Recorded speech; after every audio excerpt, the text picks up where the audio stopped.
Good evening सभी लोगों को गुड इवनिंग। जितने भी लोग इस क्लास से जुड़े हैं सभी लोगों का बहुत बहुत स्वागत है।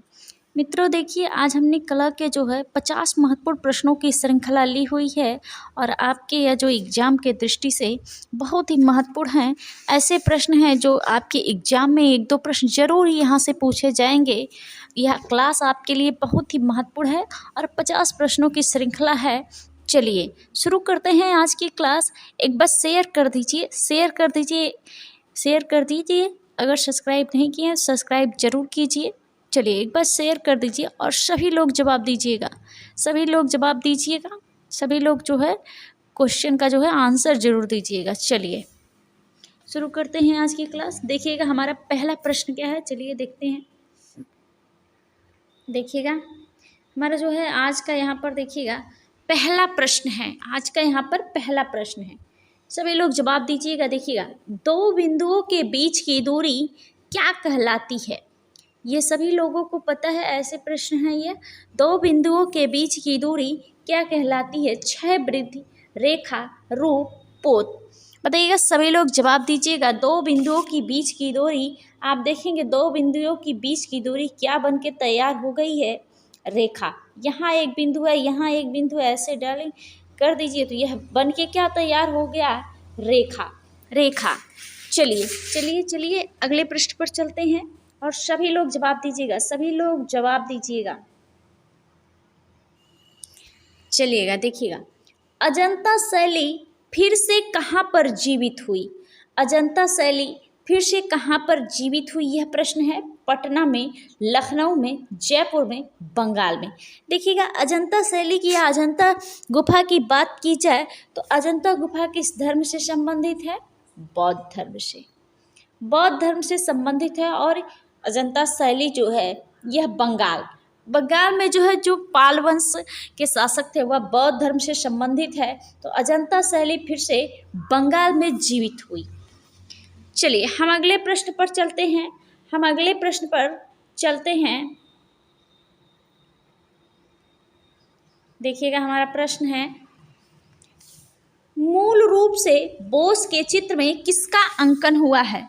मूल रूप से बोस के चित्र में यानी नंदलाल बोस की बात की जा रही है। देखिए, आपके नंदलाल बसु की बात की जा रही है, नंदलाल बोस की बात की जा रही है, जो कहाँ से संबंधित हैं? नंदलाल बोस जी संबंधित कहाँ से? वास शैली, बंगाल शैली से संबंधित है नंदलाल बोस जी। बंगाल शैली से संबंधित है नंदलाल बोस जी। और इनके कला गुरु जो हैं वह वास शैली के जो जन्मदाता, वास शैली या बंगाल शैली के जन्मदाता हैं आपके अवनींद्रनाथ टैगोर जी हैं।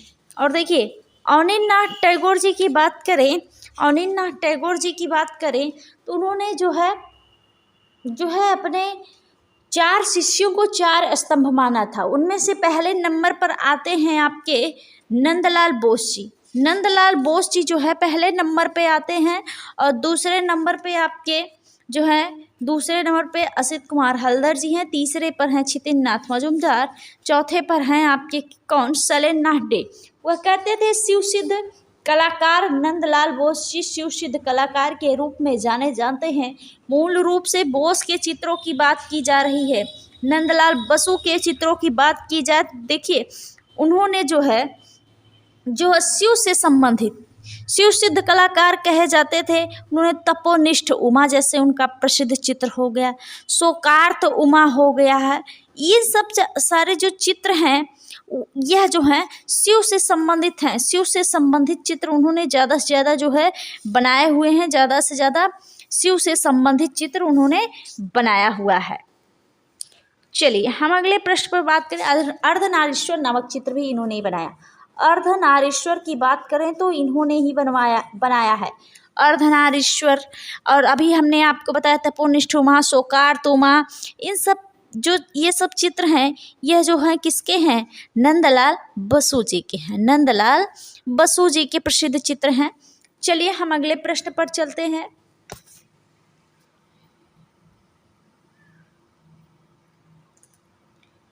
देखिएगा, यहाँ पर असित कुमार हलदर की बात करें, हलदर ने बाघ गुफा के चित्रों की प्रतिलिपियां कब तैयार की?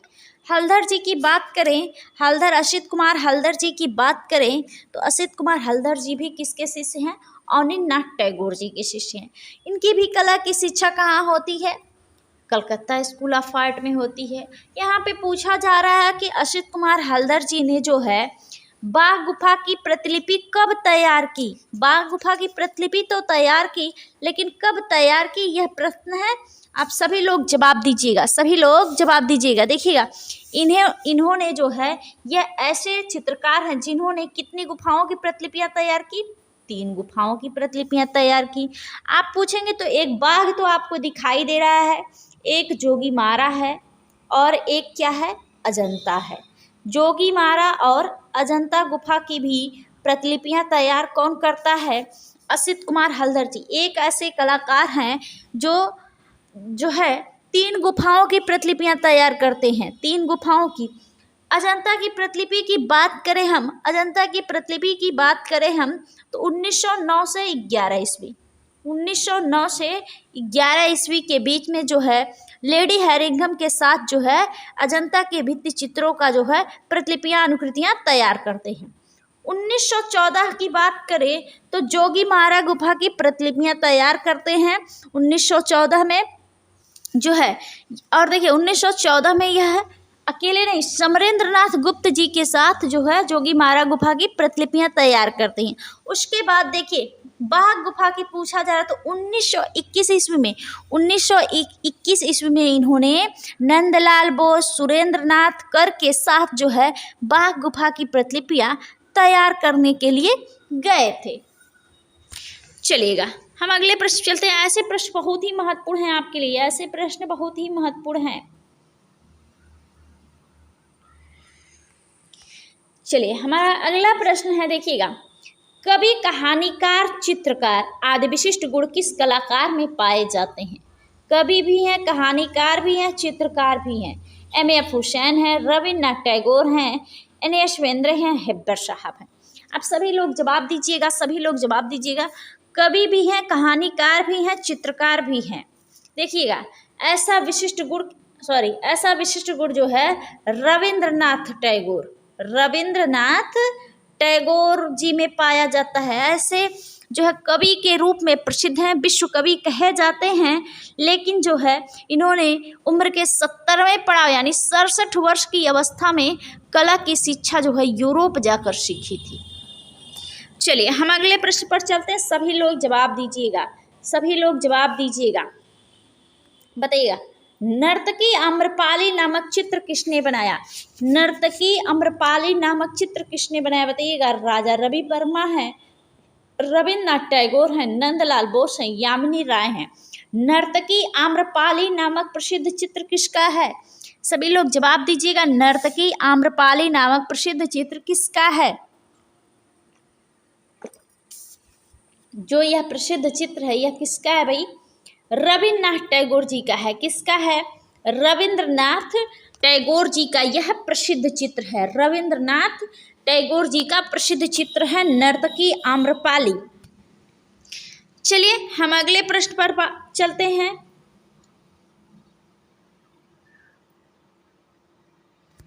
चलिएगा, देखिएगा, यामिनी राय ने सूत्रपात किया, किसका किया? शिल्पी चक्र का, आज कलाकार समूह का, यंग तुर्कस का, टखमड़ 28 का।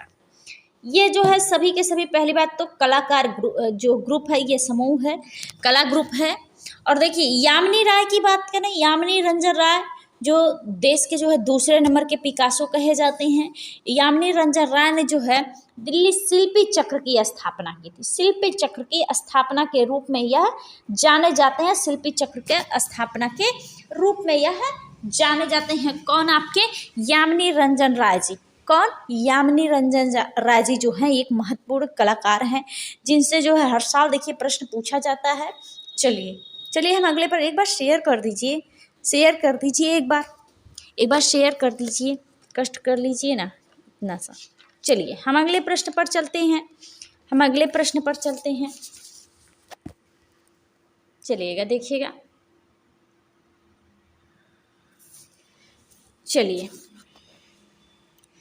यहाँ पर देखिएगा, यहाँ पे प्रश्न है के हेब्बर का जन्म 1912 में कहाँ हुआ था। के हेब्बर की बात की जाए, के हेब्बर साहब की बात की जा रही है, तो इनका जन्म 1912 ईस्वी में हुआ था। और कहाँ हुआ था यह प्रश्न पूछा जा रहा है। यह प्रश्न है के हेब्बर साहब का जन्म जो है कहाँ पर हुआ था। कहाँ पर? राजस्थान है आप क्या, देखिए राजस्थान है, कर्नाटक है, महाराष्ट्र, आंध्र प्रदेश है। देखिए 1912 ईस्वी में के हेब्बर साहब का जन्म होता है और 1900 जो है 96 ईस्वी में के हेब्बर साहब की मृत्यु होती है। इसको याद रखिएगा आप सभी लोग। और देखिए इनका पूरा नाम कट्टीगेरी कृष्ण हेब्बर के नाम से यह प्रसिद्ध हैं जो है, और रेखात्मक चित्रकार के रूप में जाने जाते हैं। क्या? रेखात्मक चित्रकार के रूप में जाने जाते हैं। और कहाँ पर इनका जन्म हुआ था जो है 15 जून 1912 ईस्वी, 15 जून 1912 ईस्वी जो कट्टीगेरी गांव कर्नाटक में होता है। मृत्यु कहाँ पर होती भैया? मृत्यु जो है मुंबई में होती है। मृत्यु इनकी मुंबई में होती है। और देखिए कि इन्होंने जो प्रारंभिक शिक्षा तो मैसूर से प्राप्त की, बाद में यह मुंबई के जे स्कूल ऑफ आर्ट से इन्होंने डिप्लोमा किया था। पेरिस की अकादमी जो है जूलिया का भी इन्होंने अध्ययन किया। इनका मुख्य व्यवसाय था व्यक्ति चित्रण, भित्ति चित्रण, सृजनात्मक चित्रण भी इन्होंने किया हुआ है। और देखिए जे स्कूल ऑफ आर्ट में जो है इन्होंने जो है शिक्षण कार्य भी किया।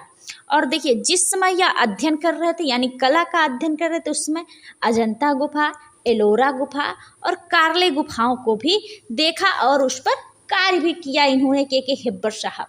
और देखिए इनकी प्रसिद्धि जो है वह लयात्मक रेखांकन चित्रकार यानी सशक्त रेखांकन चित्रकार के रूप में जाने जाते हैं। और इनके के हेब्बर साहब के चित्रों का जो संग्रह है वह भारत कला भवन वाराणसी में, भारत कला भवन वाराणसी में जो है इनके चित्रों का संग्रह है।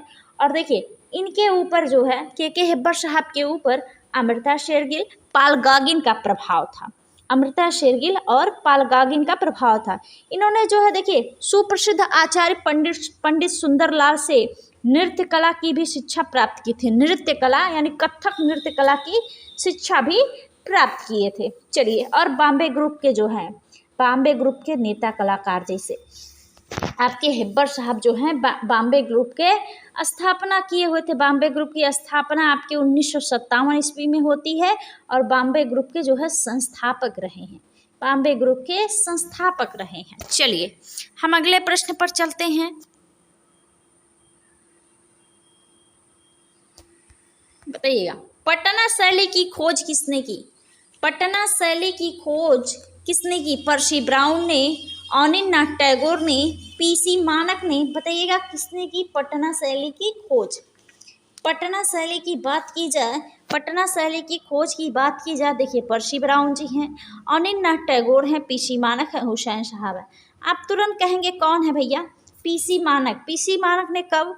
1843 ईस्वी में पीसी मानक ने जो है पटना शैली की खोज की। पटना शैली के अन्य नामों में आप देखेंगे कंपनी शैली जो है, कंपनी शैली और बाजार शैली, जान संगी शैली, फिरंगी शैली इत्यादि नामों से यह जानी जाती है। और देखिए बाजारू शैली के नाम से भी जानी जाती है, कंपनी, पटना इत्यादि नामों से यह जानी जाती है। चलिए हम अगले प्रश्न पर चलते हैं। चलिए हमारा अगला प्रश्न है, देखिए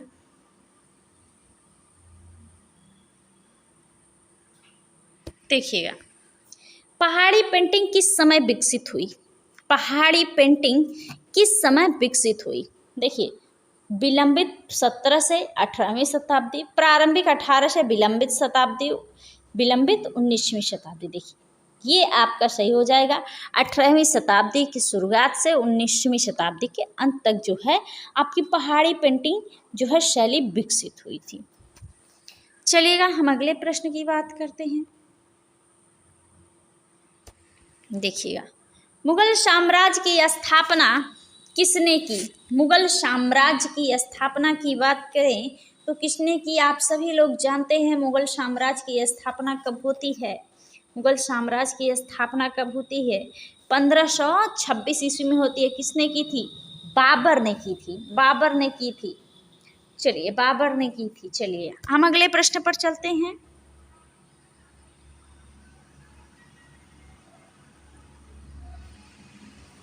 देखिए, मुगल शैली के जगत प्रसिद्ध बैलगाड़ी का चित्रण किसके द्वारा हुआ? सभी लोग जवाब दीजिएगा, सभी लोग जवाब दीजिएगा। देखिए, मनोहर हैं, उस्ताद मंसूर हैं, अबुल हसन हैं, दशवंत हैं। बताइएगा, मुगल शैली के जगत प्रसिद्ध चित्र बैलगाड़ी का चित्रण किसके द्वारा हुआ? किसके द्वारा हुआ?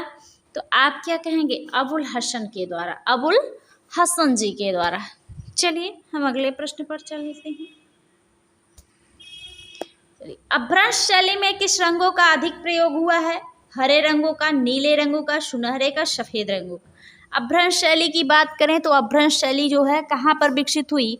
गुजरात में। गुजरात में विकसित हुई अभ्रंश शैली आपकी, गुजरात में यह अभ्रंश शैली जो है विकसित हुई। और इसमें सबसे अधिक जो है सुनहरे रंग, सबसे अधिक जो है कौन से रंग पाए गए? सुनहरे रंग जो हैं पाए गए हैं, सुनहरे रंग जो हैं पाए गए हैं। चलिए हम अगले प्रश्न पर चलते हैं, हम अगले प्रश्न पर चलते हैं।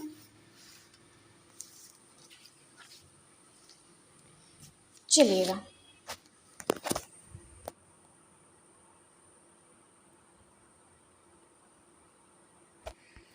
चलिए, जातक कथाओं की भाषा क्या थी? जातक कथाओं की भाषा क्या थी? हिंदी थी, पाली भाषा थी, संस्कृत थी, उर्दू थी। जातक कथा, जातक कथा देखिए किस धर्म से संबंधित है भाई? बौद्ध धर्म से, बौद्ध धर्म से। जातक कथा का मतलब होता है गौतम बुद्ध के जन्म के पहले की कथा को हम जातक कथा कहते हैं। और बौद्ध धर्म की जो भाषा थी वह कौन सी भाषा थी? पाली भाषा थी, पाली भाषा थी। चलिए हम अगले प्रश्न पर चलते हैं। देखिएगा, विहार, यहाँ पे विहार शब्द होना चाहिए। विहार को कहा जाता है गर्भगृह, पूजा गृह, निवास स्थान, रसोई गृह। देखिएगा, विहार को जो है, विहार जो है यह बौद्ध भिक्षुओं का निवास स्थान है। क्या है भाई? बौद्ध भिक्षुओं का निवास स्थान को हम क्या कहते हैं? विहार कहते हैं, विहार कहते हैं। चलिए हम अगले प्रश्न पर चलते हैं। बताइएगा, पाल शैली के चित्र किन स्थानों पर बने? उत्तर प्रदेश, मध्य प्रदेश, उड़ीसा, बंगाल, बिहार, नेपाल। आप तुरंत टिक करिए बंगाल, बिहार और नेपाल। पाल शैली के चित्र बंगाल, मुख्य केंद्र बंगाल था, बिहार और नेपाल भी था। अगर तीनों पूछ दिया जाए तो मुख्य में से आपका बंगाल हो जाएगा। चलिए हम अगले प्रश्न पर चलते हैं।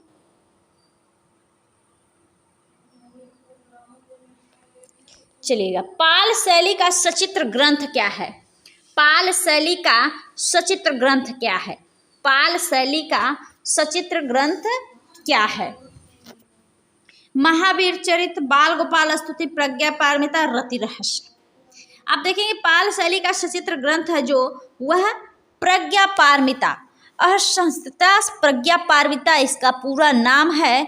और आप देखेंगे तो देखिए यह बौद्ध धर्म से संबंधित है। अब देखिए पाल शैली की हम बात करें तो पाल शैली जो है, पाल शैली जो है वह किस धर्म से संबंधित है? बौद्ध धर्म से संबंधित है। और उसके बाद किस शाखा से? बौद्ध धर्म के महायान शाखा से, महायान शाखा से। जो है पाल शैली के चित्र कैसे होते थे? लघु चित्र होते थे। और लिपि उसकी जो है देखिए देवनागरी लिपि थी, देवनागरी लिपि थी। और उसकी प्रसिद्ध पुस्तक जो है प्रज्ञा पारमिता है। किस पर लिखे गए? ताड़पत्र पर लिखे गए। कितने चेहरे की प्रधानता थी? सवा चश्म चेहरे की प्रधानता थी, सवा चश्म चेहरे की प्रधानता थी। देखिए जो पाल शैली है उसके संस्थापक जो हैं धर्मपाल हैं। और सबसे अधिक चित्र किस जो है शासक के समय बने? देवपाल के समय सबसे अधिक चित्र बने, जिसके समय महाबोधि मंदिर का भी निर्माण हुआ बिहार में आपके। और धर्मपाल ने विक्रमशिला और उदंतपुरी विश्वविद्यालय का निर्माण भी करवाया। देखिए विक्रमशिला विश्वविद्यालय जो है भागलपुर बिहार में है, उदंतपुरी विश्वविद्यालय जो है वह बंगाल में है। और देखिए महाबोधि मंदिर का निर्माण देवपाल ने करवाया है। और पाल शैली की रेखाओं का प्रभाव अजंता से पड़ा है। उसकी सीमा रेखाएं जो है काले रंग की होती थी और पाल ताड़पत्र देवनागरी लिपि में लिखी गई और चित्रों की माप जो थी 22 सही 1/2 इंच लंबाई थी, 2 सही 1/2 इंच चौड़ाई थी। चलिए हम अगले प्रश्न पर चलते हैं। बताइएगा सित्तनवासल गुफा की खोज कब हुई थी? सित्तनवासल गुफा की खोज कब हुई थी? बताइएगा, सभी लोग जवाब दीजिएगा। सित्तनवासल गुफा की खोज कब हुई थी? 1935 है, 1934 है, 1957 है, 1940 है। बताइएगा सित्तनवासल गुफा की बात की जा रही है। सित्तनवासल गुफा की बात की जाए तो सित्तनवासल गुफा की खोज कब हुई थी? यह प्रश्न है। सित्तनवासल गुफा की खोज जो है कब होती है? 1934 ईस्वी में। किसके द्वारा? जो है दुर्बिल साहब ने जो है 1934 ईस्वी में इसकी खोज करते हैं। किस धर्म से संबंधित है? जैन धर्म से संबंधित है यह गुफा। जैन धर्म से संबंधित है। कहाँ है? तमिलनाडु राज्य के तंजौर जिले के अंतर्गत जो है पट्टुकोट्टाई पड़ता है, वहीं पर जो है यह गुफा स्थित है। इसका निर्माण जो है पल्लव शासकों ने इसका निर्माण करवाया था। चलिए हम अगले प्रश्न पर चलते हैं। देखिए बताइएगा बाघ गुफा की कौन सी गुफा हाथी खाना के नाम से संबोधित की जाती है? 5वीं, तीसरी, दूसरी, चौथी।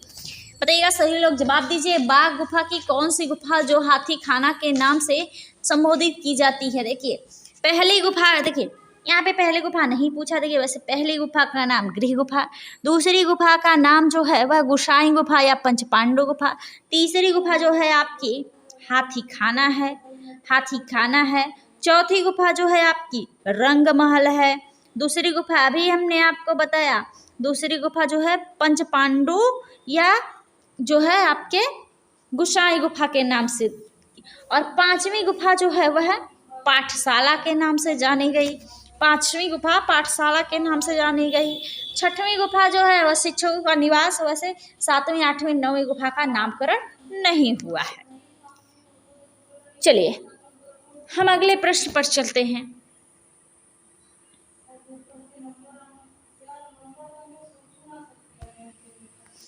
राहुल समर्पण का चित्र कौन सी गुफा संख्या में है? यह देखिए चित्र है किस गुफा का? अजंता गुफा का। और 17वीं गुफा है, 10वीं गुफा है, 16वीं, 9वीं, 10वीं, 16वीं, 17वीं, ये सभी गुफाएं चित्रित गुफाएं। पहली बात ये समझ लीजिए, ये अजंता की चित्रित गुफाएं हैं। यह अजंता की चित्रित गुफाएं हैं। और जो है राहुल समर्पण नामक जो चित्र है वह गुफा संख्या किस संख्या में है? गुफा संख्या 17 में है। गुफा संख्या 17 में जो है राहुल समर्पण नामक चित्र है। और सबसे अधिक चित्र भी देखिए, सबसे अधिक चित्र भी प्राप्त हुए किस गुफा संख्या से? 17 में से, इसलिए इसे चित्रशाला भी कहा गया है। चलिए हम अगले प्रश्न पर चलते हैं। बताइएगा अजंता में कितने प्रकार की गुफाएं हैं? अजंता में कितने प्रकार की गुफाएं हैं? बताइएगा अजंता में कितने प्रकार की गुफाएं हैं? देखिए 2 प्रकार की गुफाएं हैं, विहार और चैत्य। कौन कौन सी? विहार और चैत्य गुफाएं। हीनयान शाखा, महायान शाखा संबंधित है। चलिए हम अगले प्रश्न पर चलते हैं। वेरूल नाम से जाने जाने वाली कौन सी गुफा है? बाघ है, एलोरा है, एलिफेंटा है, सित्तनवासल है। देखिएगा यह गुफा वेरूल नाम से जानी जाती है। वह कौन सी है भाई? एलोरा गुफा है। एलोरा गुफा है जो वेरूल नाम से जानी जाती है। एलोरा गुफा कहाँ पर? आपके महाराष्ट्र के औरंगाबाद जिले में है। महाराष्ट्र के औरंगाबाद जिले में जो है वेरूल यानी एलोरा नामक गुफा देखिए है आपके महाराष्ट्र के औरंगाबाद जिले में जो है। इसमें कुल कितनी गुफाएं हैं? 34 गुफाएं हैं। 3 धर्मों से संबंधित है यह गुफा। चलिए हम अगले प्रश्न पर चलते हैं। चलिएगा जवाब दीजिएगा सभी लोग।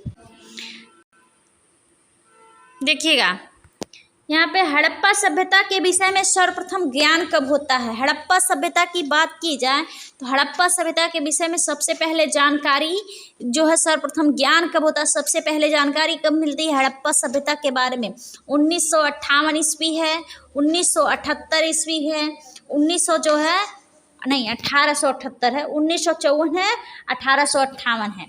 बताइएगा, सभी लोग जवाब दीजिएगा। हड़प्पा सभ्यता की बात की जाए तो सबसे पहले जो जानकारी है वह कहाँ से हमें प्राप्त होती है? सबसे पहली जानकारी कब प्राप्त होती है, यह प्रश्न है आपके सामने। बताइएगा, हड़प्पा सभ्यता के विषय में सबसे पहली जानकारी। सभी लोग जवाब दीजिएगा, एक बार शेयर कर दीजिए, शेयर कर दीजिए एक बार, शेयर कर दीजिए एक बार, चलिए शेयर कर दीजिए। वैसे देखिए 1878 यहाँ पे मानना जाएगा। 1800 वैसे सर्वप्रथम जानकारी जो है 1826 ईस्वी में जो है किसने दी थी? चार्ल्स मैसन ने दी थी। चार्ल्स मैसन ने जो है सबसे पहली जानकारी जो है, देखिए सबसे पहले जानकारी आप हड़प्पा सभ्यता की बात करेंगे तो सबसे पहले जानकारी जो है किसने दिया था? चार्ल्स मैसन साहब ने दिया था। किसने? चार्ल्स मैसन साहब ने जो है सबसे पहले जानकारी दिया था। और हड़प्पा देखिए 1878 हम क्यों कह रहे हैं? क्योंकि 1878 ईस्वी में जो हड़प्पा टीले की सबसे पहले खोज जो है अलेक्जेंडर कनिंघम ने की थी। अलेक्जेंडर कनिंघम ने की थी, इसलिए जो जानकारी जो है आपके चार्ल्स मैसन ने दिया था। 1878 हड़प्पा टीले की खोज सबसे पहले जो है 1878 में अलेक्जेंडर कनिंघम ने की थी। चलिए हम अगले प्रश्न पर चलते हैं। बताइएगा, उस कलाकार का नाम दे जिसे वैचारिक कला के तथा कथित पिता के रूप में जाना जाता है। बताइएगा, सल्वाडोर डाली है, मार्शल है, पिकासो है, इनमें से कोई नहीं है। बताइएगा कौन है वैचारिक कला के तथा कथित पिता के रूप में जाने जाते हैं? वह कौन है? मार्शल दूसा साहब है। मार्शल दूसा साहब है। चलिए हम अगले प्रश्न पर चलते हैं। बताइएगा, आधुनिक कला के वादों का जन्म स्थान था? जर्मनी था, फ्रांस था, इंग्लैंड था, अमेरिका था? सभी लोग जवाब दीजिएगा। आधुनिक कला के वादों का जन्म कहाँ पर हुआ? फ्रांस में हुआ। आपके कहाँ पर हुआ? फ्रांस में हुआ, फ्रांस में। चलिए हम अगले प्रश्न पर चलते हैं।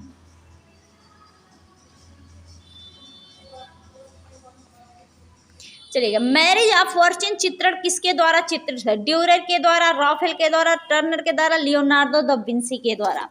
मैरिज ऑफ वर्जिन नामक जो प्रसिद्ध चित्र है वह किसका है? वह किसका है? बताइएगा, यह मैरिज ऑफ वर्जिन नामक जो प्रसिद्ध चित्र है यह है किसका? यह किसका? राफेल साहब का है। किसका है? मैरिज ऑफ वर्जिन नामक जो प्रसिद्ध चित्र है यह राफेल साहब का है। राफेल साहब, जॉन राफेल के नाम से जो जाने जाते हैं। यह जो है आप इनको देखेंगे भित्ति चित्रण में जो है माहिर थे, भित्ति चित्रण में भी माहिर थे और डिवाइन पेंटर के रूप में इन्हें जाना जाता है। डिवाइन पेंटर के रूप में मेडोना, स्कूल ऑफ एथेंस, सैनिक का स्वप्न, ट्रांसफिगरेशन, ईशा का दिव्य शरीर धारण करना, ये सभी चित्र किसके हैं? किसके हैं? आपके जो राफेल साहब हैं इनके हैं। चलिए हम अगले प्रश्न पर चलते हैं। बताइएगा, प्रसिद्ध कलाकृति द लास्ट सपर के चित्रकार हैं? The last supper Michelangelo है, लियोनार्डो दा विंची हैं, अल्बर्ट ड्यूरर है, राफेल है। बताइएगा, सभी लोग जवाब दीजिएगा। जो है आपके प्रसिद्ध कलाकृति the last supper, the last supper किसकी प्रसिद्ध कलाकृति है? The last supper, the last supper यानी अंतिम भोज किसकी है? Leonardo da Vinci, Leonardo da Vinci साहब हैं। चलिएगा हम अगले प्रश्न पर चलते हैं।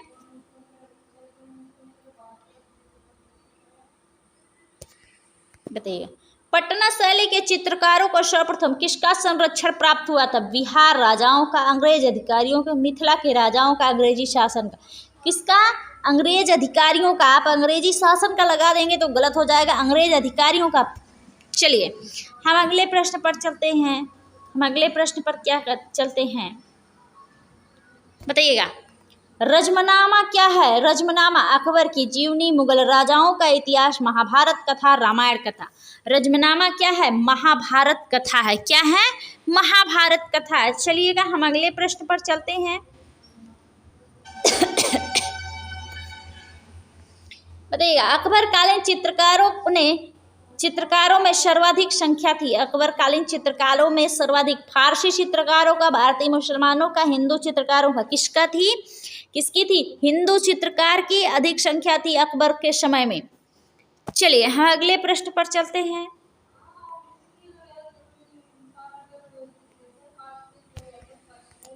लाल पुष्प किस मुगल कलाकार का चित्र है, बताइएगा। गोवर्धन है, उस्ताद मंसूर हैं, अबुल हसन है, और कौन है, किशन दास, विशन दास होना चाहिए, विशन दास। चलिए, लाल पुष्प मुगल कलाकार का चित्र है, बताइए किसका है भाई, उस्ताद मंसूर साहब का, उस्ताद मंसूर साहब का। चलिए हम अगले प्रश्न पर चलते हैं,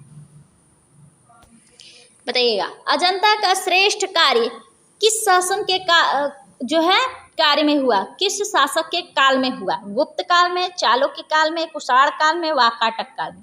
अजंता का श्रेष्ठ कार्य वह किसके समय में हुआ, गुप्त काल के समय हुआ, गुप्त काल के समय। वैसे चालुक्य जो है जो है वाकाटक और चालुक्य और ये सब तो अलग हैं, गुप्त काल के समय में जो हुआ सातवाहन काल से भी संबंधित रही आपकी अजंता गुफा। अजंता गुफा में बात करेंगे तो अजंता गुफा जो है वह आप देखेंगे तो चालुक्य से भी संबंधित रही है यहाँ पर, और जो है आंध्र सातवाहन और वाकाटक से संबंधित है, यहाँ पे कुषाण से संबंधित बने यही है। चलिए हम अगले प्रश्न पर चलते हैं, बताइएगा। एलोरा के प्रसिद्ध कैलाश मंदिर का निर्माण एक राष्ट्रकूट नरेश ने कराया था, उस नरेश का क्या नाम था, उस नरेश का क्या नाम था, यह प्रश्न पूछा जा रहा है। राष्ट्रकूट शासकों ने इसका निर्माण करवाया था, और किसके शासन में, कृष्णराज प्रथम ने जो है कैलाश मंदिर का निर्माण करवाया था, कृष्ण प्रथम ने जो है कैलाश मंदिर का निर्माण करवाया था। चलिए हम अगले प्रश्न पर चलते हैं,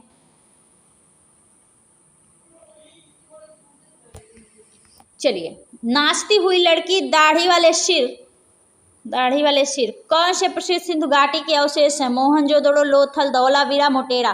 कहाँ से भैया, मोहनजोदड़ो से लगाइए बस, मोहनजोदड़ो। चलिए हम अगले प्रश्न पर चलते हैं,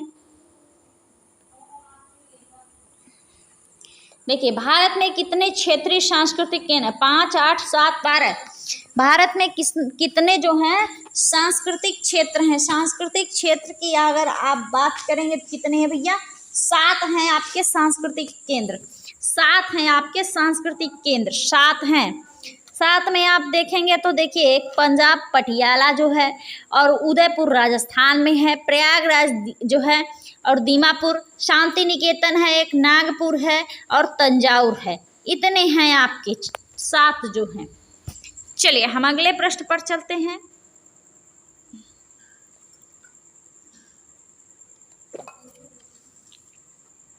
बताइएगा।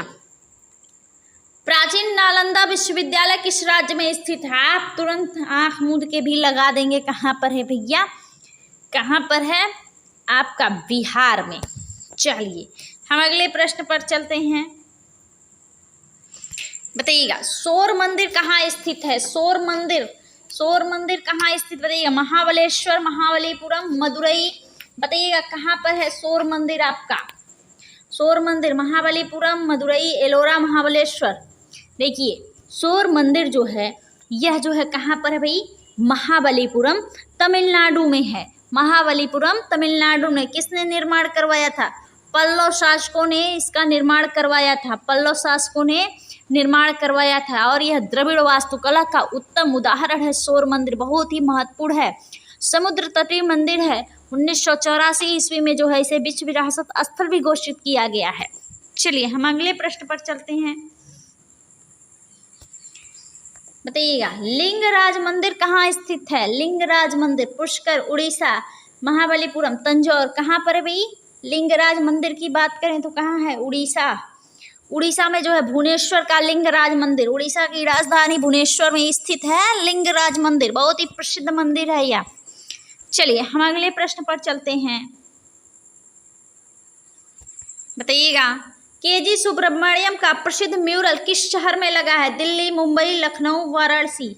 तो कहाँ पर लगा है भाई, लगा है लखनऊ में, लखनऊ में लगा हुआ है। चलिए हम अगले प्रश्न पर चलते हैं,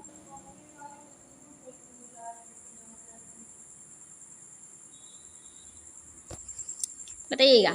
उस चित्रकार को पहचाने जो कश्मीर में पला बढ़ा और हमेशा स्त्री पुरुष के यौन समागम को व्यक्त किया, कौन है, परितोष सेन, लालू प्रसाद, GR संतोष, जयराम पटेल। आप तुरंत किसे लगाएंगे, GR संतोष साहब को। चलिए हम अगले प्रश्न पर चलते हैं, देखिएगा, कन्हेरी गुफा कहाँ स्थित है? आप तुरंत कहाँ टिक करेंगे? महाराष्ट्र में स्थित है कन्हेरी गुफा। चलिए हम अगले प्रश्न पर देखते हैं। न्यूज़पेपर बंगाल गजट के संस्थापक का नाम क्या था? James August. जेम्स ऑगस्ट जी हैं जो बंगाल गजट के संस्थापक हैं। चलिए हम अगले प्रश्न पर चलते हैं।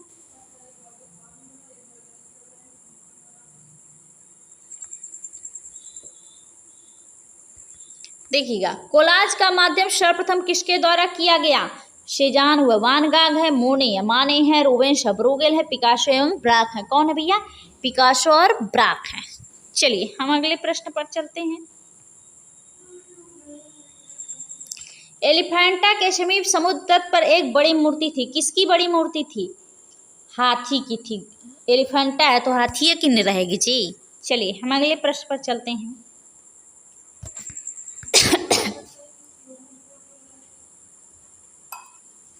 देखिए, सित्तन वासल का अर्थ है जैन संतों का निवास स्थान। चलिएगा हम अगले प्रश्न पर चलते हैं। अभिनव गुप्त का प्रसिद्ध ग्रंथ क्या है? अभिनव भारती है। चलिए हम अगले प्रश्न पर चलते हैं।